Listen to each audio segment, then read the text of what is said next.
এখন আমরা বাবলা বনের দিকে যাচ্ছি এবং বাবলা বন দর্শন করাবো, যেখানে অদ্বৈত প্রভু বসে সাধন ভজন করেছিলেন গঙ্গার জলে তুলসী পাতা দিয়ে মহাপ্রভুকে আনার জন্য।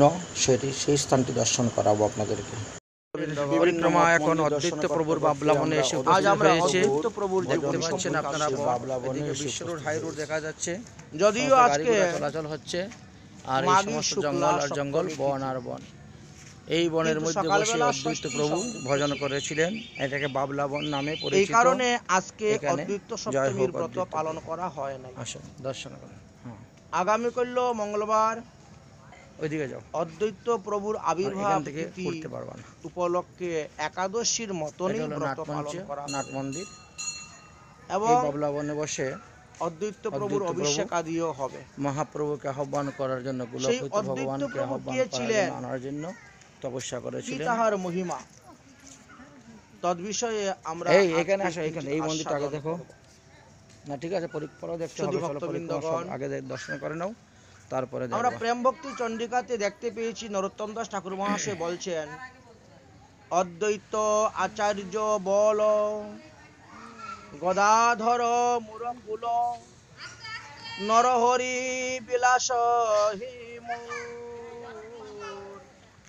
নরহরি বিলাস। এটা একটা ত্রিপদীর অংশ। ত্রিপদীর প্রথমে ছিল কি? ধনমূর নিত্যানন্দ, পতিমূর গৌরচন্দ্র, প্রাণমূর যুগল কিশোর। এই যে দেখতে পাচ্ছেন সামনে গঙ্গা দেখা যাচ্ছে, এটা সুরধনী গঙ্গা। অদ্বৈত প্রভু এই স্থানে বসে গঙ্গার জল তুলসী দিয়ে ভগবানের আরাধনা করেছিলেন ভগবান। আর এই সেই সুরধনী গঙ্গা। নিত্যানন্দকে না ভজন করলে গৌরকে ভজন করতে পারবে।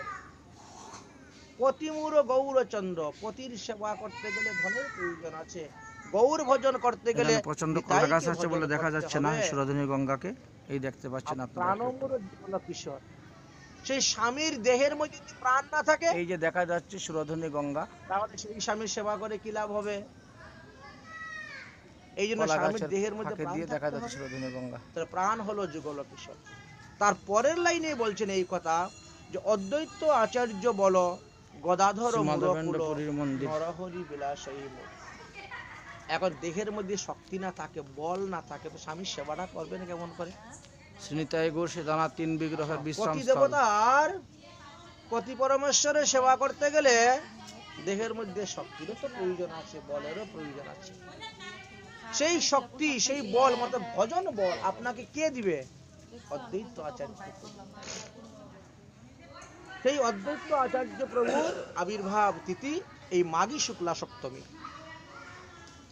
এই জন্য গৌড়ীয় বৈষ্ণবগণ যারা আছেন তারা সবাই এই তিথিতেই ব্রত উপবাস থাকেন। কারণ অদ্বৈত প্রভু দেহে দুটি তত্ত্ব আছে, এক হলেন সদাশিব আর এক হলেন মহাবিষ্ণু। মহাবিষ্ণু অবতার শ্রী অদ্বৈত চন্দ্র। আগামী কল্য যারা এই ব্রত থাকবেন এবং ভগবানকে 108টা তুলসী পাতা অর্পণ করবেন, তিনার সমস্ত আপদ বিপদ অমঙ্গল অশুভ অপরাধ পাপ সমস্ত গঙ্গা। মহাবিষ্ণু অবতার শ্রী অদ্বৈত চন্দ্র। বিষ্ণুকে তুলসী দেওয়ার কথা আপনারা শুনেছেন। মানুষ যদি গুরুতর অপরাধ করে, মহাপাশ্চিত্য স্বরূপ কি করে? বিষ্ণুকে তুলসী দেয়। ঠিক মহিমা অপূর্ব। তাই নরোত্তম দাস ঠাকুর মহাশয় এই ত্রিপদীতে উপাসনার প্রতি তিনার মনের নিষ্ঠার কথা প্রকাশ করে দিয়েছেন। যেহেতু উনি গৌড়ীয় বৈষ্ণব, আমরাও সেই গৌড়ীয় ভাবধারা নিয়ে আমরা ভজন করছি।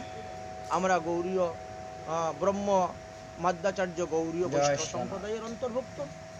সুতরাং আমাদের মহাজন জনগত সকল গৌড়ীয় বৈষ্ণবগণের উপাসনা হলো পঞ্চতত্ত্ব এবং রাধা গোবিন্দ, এই যুগপৎ উপাসনা।